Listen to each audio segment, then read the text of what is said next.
అక్కినేని నాగేశ్వరరావు వారసుడిగా సినీ పరిశ్రమలోకి ప్రవేశించిన అక్కినేని నాగార్జున స్టార్ హీరోగా కొన్ని దశాబ్దాల నుంచి కొనసాగుతున్నారు. ప్రస్తుతం ఆయన వారసులుగా నాగ చైతన్య, అఖిల్ పరిశ్రమలో ఉన్నారు. అలాగే మరో వారసుడిగా ప్రవేశించిన సుమంత్ ప్రస్తుతం ఆచితూచి సినిమాలు చేస్తున్నారు.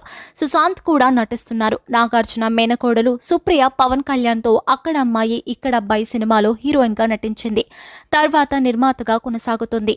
నాగ చైతన్య సమంతను 7 సంవత్సరాలుగా ప్రేమించి పెళ్లి చేసుకున్నారు. 4 సంవత్సరాల కాపురం తర్వాత అకస్మాత్తుగా విడాకులు తీసుకున్నారు. అప్పటి నుంచి నాగ చైతన్యకు రెండో పెళ్లి చేయాలని నాగార్జున ప్రయత్నిస్తున్నారు. కానీ తాను సినిమాల మీదే దృష్టి పెట్టాలని చైతు తండ్రికి చెబుతున్నారు. మరో కొడుకు అఖిల్ కు శ్రియా భూపాల్తో నిశ్చితార్థం జరిగింది. తర్వాత వీరి వివాహం మాత్రం జరగలేదు.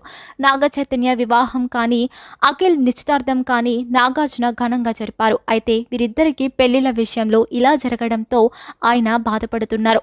జీవితంలో స్థిరపడతారనే ఉద్దేశంతో మరోవైపు సుమంత్ కూడా కీర్తిరెడ్డిని ప్రేమించి పెళ్లి చేసుకున్నారు. వీరు కూడా విడిపోయారు. మేనకోడలు సుప్రియకు కూడా వివాహం జరిగింది. కానీ ఆమె కూడా భర్తతో విడిపోయింది. దీంతో అక్కినేని నాగేశ్వరరావు కుటుంబంలో పెళ్లిళ్లు ఎవరికీ కలిసి రాలేదా, ఏంటి ఇలా అయింది అంటూ రాష్ట్ర వ్యాప్తంగా చర్చలు జరిగాయి. ఒక తండ్రిగా పిల్లల అభిప్రాయాలను గౌరవిస్తూనే వస్తున్నారు నాగార్జున. అయితే ఇటువంటి సమయంలో మళ్లీ పెళ్లి చేస్తే నాగ చైతన్య జీవితంలో స్థిరత్వం వస్తుందని, అలాగే అఖిల్ కూడా ఎదుగుతాడని నాగార్జున భావిస్తున్నారు. అఖిల్కు సంబంధం చూసిన నాగార్జున ప్రస్తుతం వీరిద్దరికీ పెళ్లి చేయాలనే ప్రయత్నాల్లో కింగ్ తలమునకలవుతున్నారు. వీరిద్దరికీ వివాహాలు జరిగిన తర్వాత సుమంత్కు కూడా చేయాలనే యోచనలో నాగార్జున ఉన్నారు. నాగ చైతన్యకు తనకు నచ్చిన అమ్మాయితో పెళ్లి చేస్తానని నాగార్జున చెప్పినట్లు తెలుస్తోంది. అలాగే అఖిల్ కు ఓ అమ్మాయిని చూశారు. వ్యాపారవేత్త కుటుంబానికి చెందిన అమ్మాయిగా తెలుస్తోంది. వారి వ్యక్తిగత జీవితాలను దారిలో పెట్టాలని నాగార్జున గట్టిగా నిర్ణయం తీసుకున్నట్లు తెలుస్తోంది.